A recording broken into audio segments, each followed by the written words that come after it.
আজকে বাবু আর আমি গেছিলাম হচ্ছে যে টিটিসিতে কাজে। ও অনেক আনন্দ, মানে ও লাফাই লাফাই গেছিল দৌড়াই দৌড়াই। অনেক দিন পর মানে খোলামেলা ওর রাস্তা ভালো লাগতেছে আর কি। তারপর পৌঁছে গেলাম টিটিসিতে।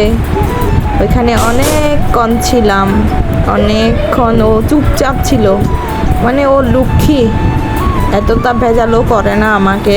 ওর ঘুরতে চাইলে ও একলা একলা মানে সবটা ঘুরছে, সব রুমে রুমে ঘুরছে একলা একলা। তারপর রুমে বসেছিলাম অনেকক্ষণ।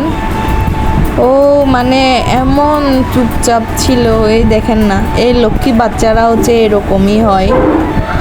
মানে অন্য বাচ্চারা তো বেশি শয়তানি করে, ও তেমন শয়তানি না, ওর মতো করে ও থাকে। তো আমাদের খিদা লাগতেছিল, মা ছেলে খাইয়ে খাইয়ে তারপর বাসায় চলে আসছি আবার।